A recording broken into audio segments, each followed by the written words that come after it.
Some songs do not need a verse to tell you everything. The first few seconds hit and you already know this is going to be legendary. These are the intros that stopped conversations, made you turn up the volume, and carved themselves into rock history before a single word was sung. 10 songs, 10 moments that changed everything.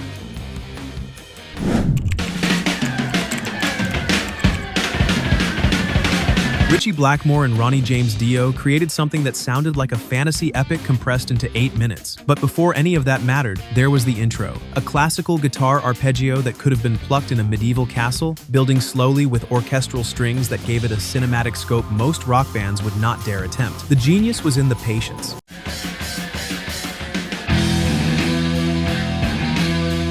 Blackmore did not rush to the heavy riff. He let the acoustic guitar breathe, let the strings swell, created atmosphere before aggression. When the drums finally kicked in, it felt earned.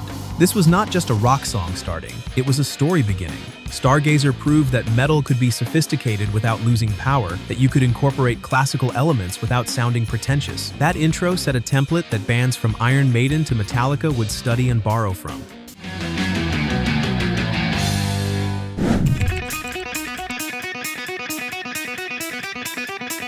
Where were you the first time you heard those opening notes?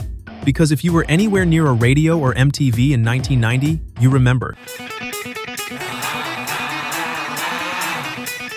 Angus Young's fingers flying across the fretboard in a pattern that sounded both impossibly fast and perfectly controlled. No build-up, no warning. Just immediate, relentless guitar work that announced AC/DC was still hungry even after 2 decades. The intro to Thunderstruck is essentially a guitar solo that happens to come before the song starts.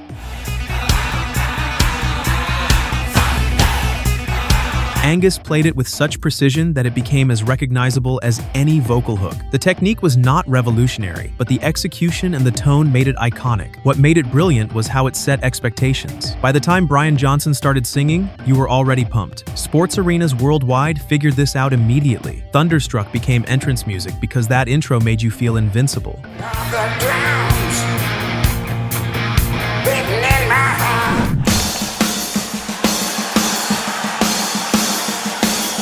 John Bonham counted it off, and rock and roll history shifted.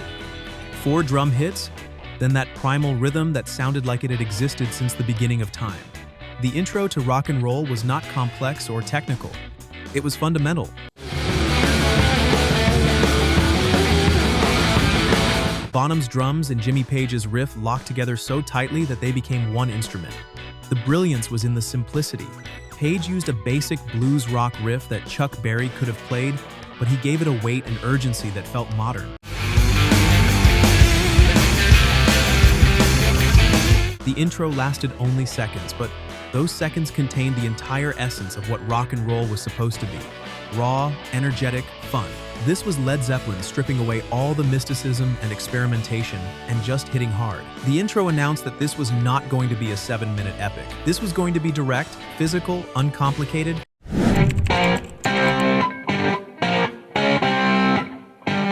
4 notes. Probably the most famous 4 notes in rock history. Ritchie Blackmore played them on a riff that millions of people have since learned as their first attempt at guitar, usually badly. But in 1972, when Machine Head dropped, nobody had heard anything quite like it.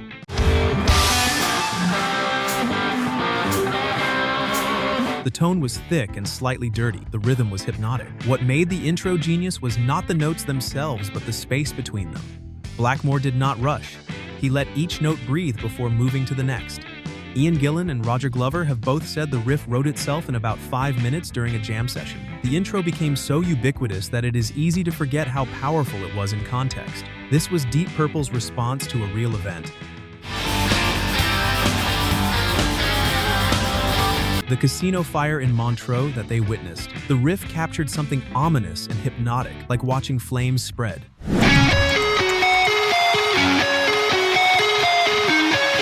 Be honest, is this intro overrated or does it still hit? Because in 1987, when Appetite for Destruction came out, that opening guitar line from Slash was unlike anything in the hair metal landscape.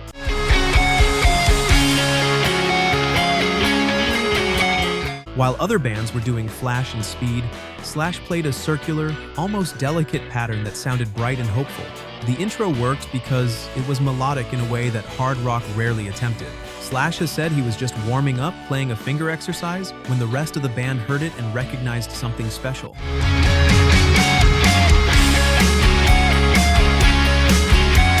By the time Steven Adler's drums kicked in, the intro had already built a complete emotional world. What separated this from other iconic intros was its vulnerability. There was no posturing, no attempt to sound tough or dangerous. It sounded like what the song was about, genuine affection and tenderness. That authenticity cut through all the posing that dominated rock radio at the time.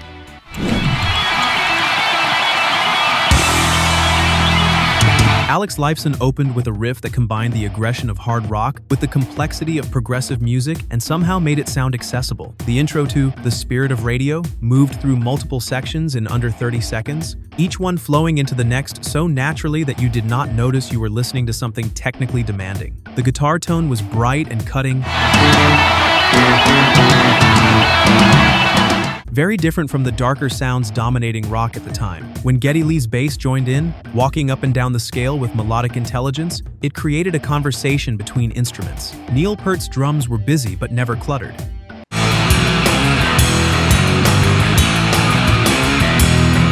This intro captured what Rush did better than almost anyone. They made smart music that still rocked hard. Progressive rock often got accused of being cold or academic. This intro proved it could be joyful. If you grew up in the 90s, does this intro still give you chills? Kirk Hammett's clean guitar arpeggio, simple but unsettling, building tension for 20 seconds before the entire band crashed in with that massive riff. Enter Sandman was Metallica's crossover moment. The song that brought thrash metal to mainstream radio, the clean opening created contrast. When the distortion finally hit, it felt like a release. Lars Ulrich's drum pattern was straightforward but powerful, driving the riff forward with mechanical precision. What made this intro effective for bringing metal to a wider audience was its accessibility. The clean guitar part was not intimidating. It was almost pretty. That gave people an entry point before the song revealed its full weight. Enter Sandman became a gateway drug for metal, and that intro was the dealer offering the first taste. Tony Iommi played 3 notes in a descending pattern and invented heavy metal. That is not hyperbole. Before this intro, rock music had not sounded this dark, this ominous, this heavy. The opening of Black Sabbath was a line in the sand. The genius was in the atmosphere. Rain and church bells set a scene before the guitar even entered.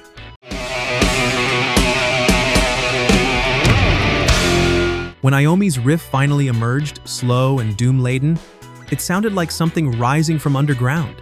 The tritone interval, sometimes called the devil's interval, gave it a dissonant quality that felt genuinely unsettling. Geezer Butler's bass followed the guitar in unison, doubling the weight. When Ozzy Osbourne's voice finally entered, wailing about a figure in black approaching, the intro had already done its job. It had created dread. Heavy metal was born not from aggression, but from fear.